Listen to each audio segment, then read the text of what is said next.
Welcome everyone to a casted game for Age of Empires 4! And today, spawning in the southeast corner of the map, playing in blue, we've got beastyqt, playing as the Delhi Sultanate.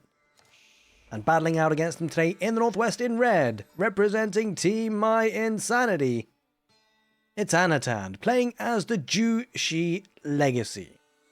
Welcome everyone to Rocky River. As always, a good morning, good afternoon, or good evening, whenever you're watching this game, and we're going to be in for a crack at these two players battling out for rank number 1 on the Age of Empires 4 ladder right now. Anotand actually at there, but Beasty looking to take it over. Now Beasty did take a bit of a time out of Age of Empires 4, nothing really extensive, playing a bit of Age of Mythology, and in that time, Anotand has definitely risen the ranks. He's taken that rank number 1 spot, and Beasty looking to challenge him on that now. Now with these two civilizations, quite an interesting one. You've got the Jushi Legacy, relatively versatile. They do have an incredibly fast castle timing on them if they, wish to utilize that strategy. They can also make the Chukanu in the Feudal Age without needing Song Dynasty, so they do have some adaptability in them, being able to produce units quite early, but also get to the Castle Age very quickly and scale Palace Guards from the Feudal Age, upgrade them in the Castle Age. They can have a really good strong push coming in with them. The Delhi, on the other hand, I'm a big fan of this civilization at the moment. It looks incredibly strong with the new changes that have happened. Most noticeably, the scholars now. Well, actually, it's more that the fact that the researchers are quicker in the Castle Age. And the reason why that's so significant is because Delhi obviously typically play a lot of extended Feudal Age games. They like to make a lot of units, challenge the sacred science. It's been always the case that when they get to the Castle Age, it's always a bit slow to get going. Those upgrades, they take a bit of time to come on in. Not anymore. Especially with the Dome of the Faith being a bit more prevalent, a bit more popular these days. Getting the more scholars, the cheaper times for the tech camps, it all synergizes very, very well. Jushi Legacy going for the meditation gardens really? He's going to be, I don't think he can venture out that far out, right? That's an incredibly far distance to go, and that probably makes a little bit more sense. A bit closer to home there. So as always, I would like to say a very big thank you for everyone who's been supporting the channel. You guys are absolute legends. Thank you, thank you, thank you. Really helps me keep on pumping out the content. What's actually kind of interesting about this matchup, by the way, is that, well, just to confirm, it will be the Dome of the Faith landmark for the Delhi. But there are actually lots of berry bushes to be had, and of course the Delhi Sultanate love those. Getting a mill on the berry bushes increases the quantity. Quantity, that's the word I'm looking for. Increases the quantity of the food in the berry patch. It's pretty powerful for them. Jushi Legacy can have a very, very cheap farming transition when they do get the Song Dynasty. But of course, that's something they have to get towards. Kind of curious to see because we expect the aggression from the Delhi. The question is, how do the Jushi Legacy address that? Will they look to make plenty of units? And the question is, how many units in the Feudal Age? Because every unit made for the Jushi Legacy in the Feudal Age delays their Castle Age timing, which is arguably where probably they're the most strongest out of all the ages for them anyway. Villagers now venturing out to the gold, of course, has been able to tech up without actually having to build a mining camp. All courtesy of the Imperial official.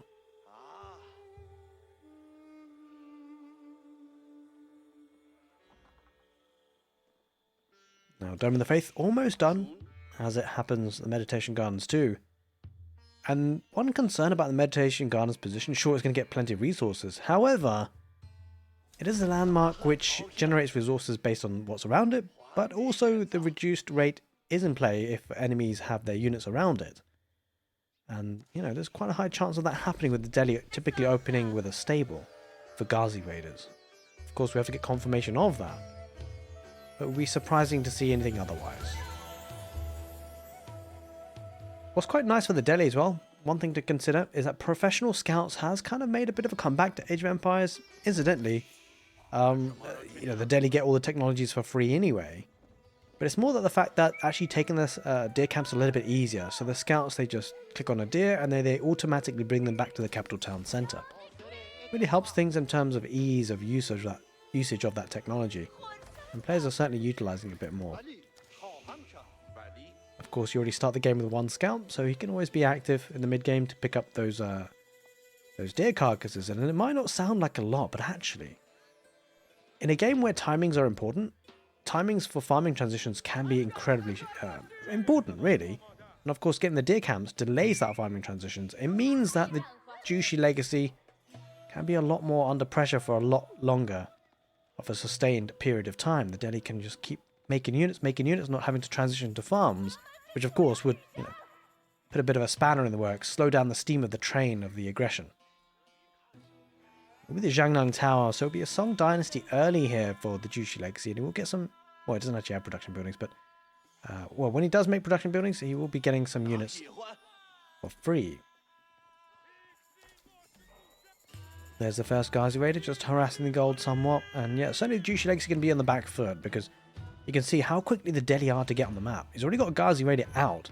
Jushi legacy have yet to even build their first production building. Of course, that will happen pretty quickly. Jushi legacy villagers do build faster, just as the Chinese villagers do. You see now, yeah, he's going to be harassing the meditation gardens, using the Ghazi Raiders to good effect. One thing that's quite nice for the Jushi legacy on this map, though, is that actually Rocky River, with all the resources in the middle of the map, it's actually relatively well protectable. Like, as in your main base, you can wall up to the sides, and the wood lines typically keep you safe. Trouble is, you don't want the Delhi really getting full map control. Because of the sacred sites, they'll gather a lot of gold for the Delhi if left uncontested.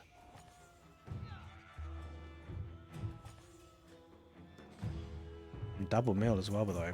This is really interesting here. He's really going for the professional scouts quickly. I love this play by Beasty, I've got to say.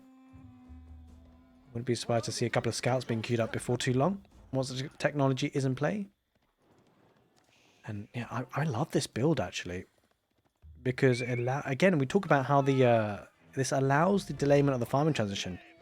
The Delhi already have a really big war machine. They can really pump out units with efficient production with the scholars garrisoned inside the stables, or any production building as it happens. As you can see, there's a 1 out of 1 there for that. It doubles the production rate. So you save a bit of wood, but also you produce units really quickly. And of course, yeah, saving every resource into making military rather than farms for a transition is really powerful.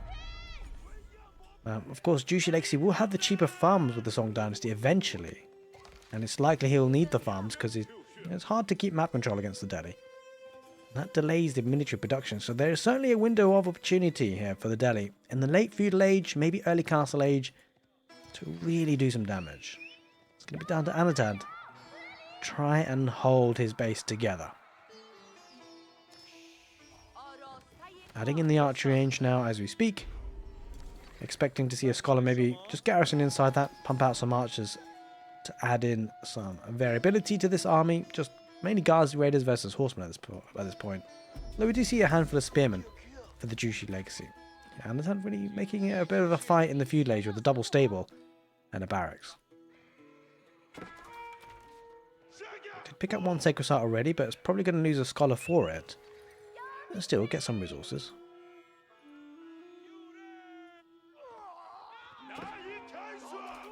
Beasty looking to be a bit aggressive with the Ghazi Raiders. Oh, don't want to engage with that. That's a lot of spearmen. Now, he wasn't actually attack moving there in the movement direction for Anotand, so the spearmen didn't really engage that. Thankfully for these Ghazi Raiders, they're able to run away, and Beasty, of course, using the mobility now to great effect. Putting away the Jushi legacy army, allowing Beasty just to solidify that economy back at home. And there we go. There are the group of scouts. 4 of them going to venture out to get those deer camps.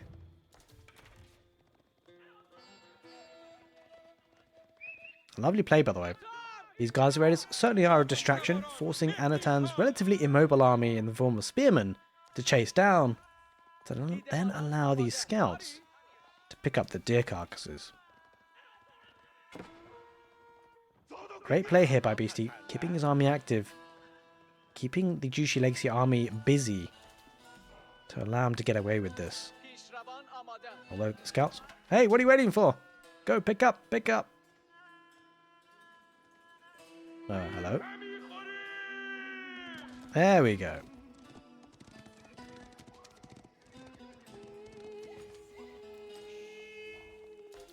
And off home they go. A couple units just keeping on the side of the map here for Anotand just to see what's what. Again, just harassing in the north, forcing the spearmen to stay at home. Make no mistake, just one trip of 4 scouts. That is a significant amount of food. Almost, yeah, 1,500 food in total. It's enough food to get to the castle age. Without spending anything, of course. With 300 food left over. But look at this. Yeah, he means business here, Beasty. Spamming out 3 archery ranges, double stable, and a barracks. Oh, well, that's not an engagement. Beasty wants to take the... Oh, that's a good fight. He's going to take maybe 2 Ghazi Raiders. I mean, of course, it's better than nothing. He kind of got them for free in the end. And here come the walls for the Delhi Sultanate. The only civilization that can use military to build these walls, these palisade walls. Which, by the way, in Season 9 will be nerfed. It will take double the time to make. Currently takes 4 seconds to construct. Will now take 8 seconds. Quite significant, but maybe less so for the Delhi, of course, because you got like units that are not being used anyway. When it comes to other civilizations, keeping villages busy for double the time is quite significant. Anotand, though, going up to the castle age now and going with the Shaolin monastery, possibly looking to get a couple of the Shaolin monks out. But what that's left this match in a state of is with Beasty a lot of military units on the field. He's going to need to focus fire on those spearmen if he can with his archers to allow the Ghazi Raiders to survive. There's a good number of spearmen there though for Anotand, so he should be able to hold. The trouble is for Anotand, he's got to the castle age, can't really make too much use of it because he doesn't have the gold for it. Look at this farming transition needed. That is a lot of wood investment, even with Song Dynasty. And there's wood investment that of course Beasty has not had to make. Going to take down the village, going to significantly impair that population capacity for Anotand. He's going to have to replace that. Obviously wood involved with doing that. And he continues to move out on the map for more deer camp. Picking up more food. Now Beasty, the question for him is, how long can he stay in the feudal age? Or would he think about going to the castle age relatively soon? He's got double sacred site. And he possibly could be thinking to get all 3 to get that gold generation to help him get to the next stage. Now we start to see the palace guards pop out, but with only iron undermesh as their only upgrade, it's looking a bit dicey. He's going to need enough of them to hold. These are castle age palace guards, but Beasty's got definitely good numbers of military. He's going to take down production buildings as well. One thing about Rocky River is there's not enough space to work with, really, if you're pegged back like this. Although this could be a decent fight here for Anotand now. He's got a couple of palace guards on that front line. Spearmen taking down the Ghazis. Not much of a backline in terms of ranged units. That's what allows Beasty to use his archers to good effect to take down the spearmen. If he takes down the spearmen, well, those Ghazi Raiders will have a field day. Bear in mind, these Ghazi Raiders do have a +2 damage bonus against heavily armored units. That includes the palace guards. All 3 sacred sites now capped for the Delhi. Beasty with 62 military versus 10. This is going to be a hard hold here for Anotand. He's got the tech advantage, but can he leverage that advantage with military units? And enough of them to push this back? That is the golden question. He's got a market, so it could be trading potentially in terms of resources, that is, to buy or sell things to get some gold for gold units, but he's struggling here really massively. Just the sheer aggression from the Delhi Sultanate and the market going to be burnt to ashes very soon. Could be contesting the sacred site on the right side, but Beasty won't necessarily mind that too much because he's got a lot of aggression going on, and meditation gardens could be taken out before too long if he gets a couple of melee units. Ghazi Raiders on the west side. Beasty with 70 military units, and he continues to pump out with 730 gold. I mean, I suspect with the queue of units that he's got, he probably just has to stop queuing for a minute, and he should be able to afford getting to the next stage. Ghazi Raiders running into a bit of trouble there with the palace guards. But you can see such a hard farming transition needed here for Anotand. That's what's really hurting him for making more units.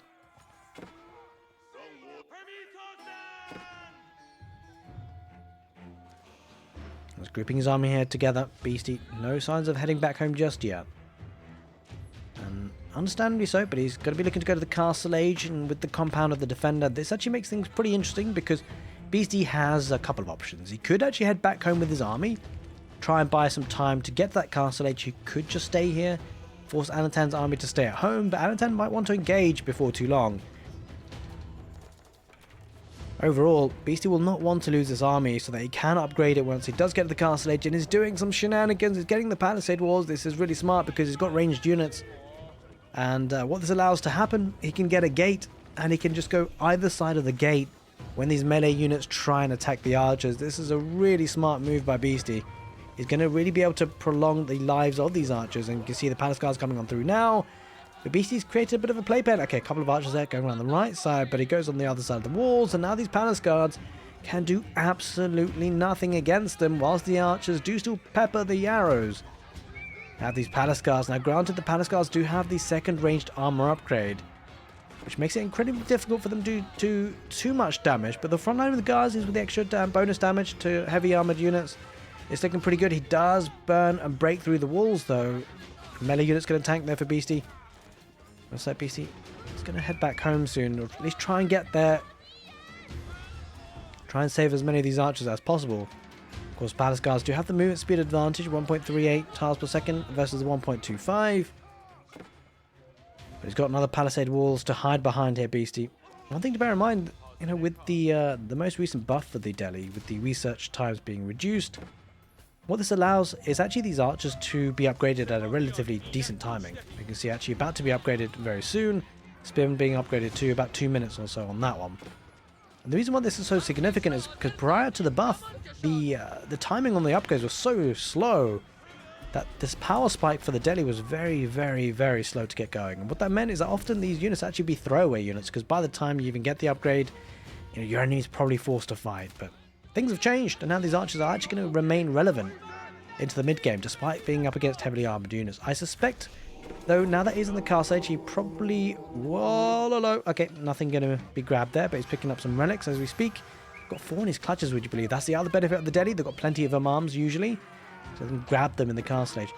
Now, granted, he's probably going to be adding in some crossbows here. You can see them starting to pop out here for the Delhi, because whilst the archers now, with the veterancy upgrade, are decent, they're doing some work, they don't scale massively into the mid to late game, so Beasty's probably going to transition away from this, using crossbows as the main unit. And he could potentially go for some cavalry as well. I wouldn't be surprised to see a couple of lancers added into the mix. They can do a job against palace guards for sure. They're still bringing these deer carcasses at home, and I think as Beasty even seeded a single farm, he hasn't. It's 17-18 minutes and he's not seeded a single farm. Is not needed. That's the power of professional scouts. That is the power of the Delhi Sultanate. Oh, going for the berries now though, pretty optimistic, but he does have a good number of units, 66 miniature units, and Anotand's castle age push has more or less come to the halt. He hasn't been able to do too much damage, not enough damage at least.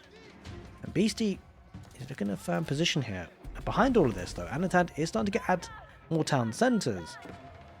And that means it's going to try and scale that economy, so it's going to be a bit of a tug of war here, it seems.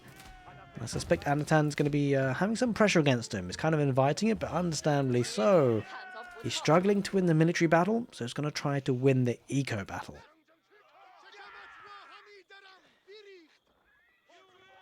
Beasty with his first war elephant, and now has trample damage. This could be actually a really difficult task to deal with for Anotand.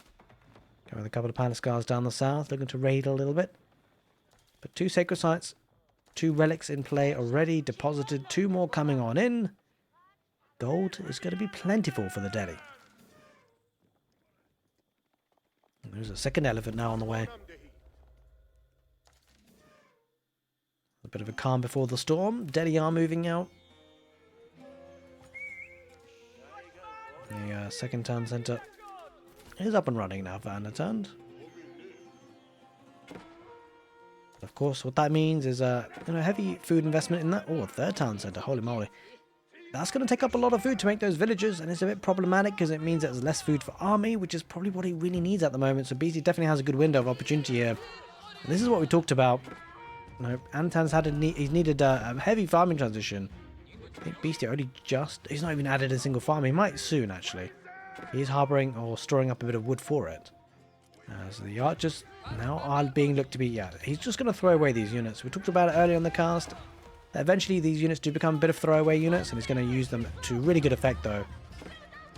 He's going to get some value, get some damage. Idle time plentiful, but also killing villagers, which is absolutely huge. Palace guards on the right though, forcing Delhi villagers back home. And some good raiding from the palace guards, as it happens. Beasty going to remain patient. He's going to get all 5 relics rather. He's already got 3 in the bag. Gonna pick off a couple more villagers on the wood 9. Nice pick-offs for sure, and for a unit that's not necessarily going to do too much work in the mid to late game now, he's definitely made them worth their while. Groups up together, all 3 sacred sites captured now, looking in a strong position. Despite Anotand having 3 town centres, granted they've only just gone up. The Delhi are going to have the villager advantage, courtesy of killing 17 already. Meditation Gardens has to be repaired. He's getting a good 42 gold, 2 wood, 40 food from it. Gonna need everything he can get now, because here come the elephants, here come the Delhi. Well, is it going to be a hard hold, because it doesn't really feel like Anotand has enough or anything really to deal with the elephants. The potential he could maybe deal with the crossbows, if he can get a surround on them, but the trouble is he's mainly playing with palace guards, which are in a forward position that are now making their way back. Elephants, though, will have a great amount of siege damage on them, so we'll take these production buildings down very quickly. And that's the big deal. If he can take down these production buildings, even if Anotand has the resources, he can't make military, and he's got 4 elephants now, Beasty. That just shows you the power of the Delhi at the moment. He's got all the 8 car upgrades, of course, that he can get in the castle age already. Sexite has been decapped, but seems like a trivial issue at this point, because I'm not sure how Anotand holds this. Beasty going to make sure that he can't be surrounded with and his ranged units being exposed at all. He's going to make those palisade walls, do the little trick again. And it's just, yeah, just too many elephants, too many units here for the Delhi. Anotand, he's somehow got a hold.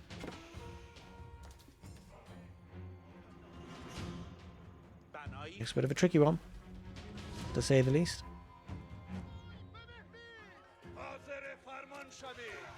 Wow, he took that spearman out pretty quickly. Right now he's going to go for the meditation gardens this time, and yeah, this time there's no way saving that one. Spearman charging on through for the Jushi Legacy, but there's way too many ranged units. It's understandable to go for spears, but he doesn't have a counter to this, and Anotand taps up. Beasty demonstrates the power of the Delhi and professional scouts. Hope you guys enjoyed this casted game. If you did, make sure you give the video a thumbs up. Take care, and see you next time.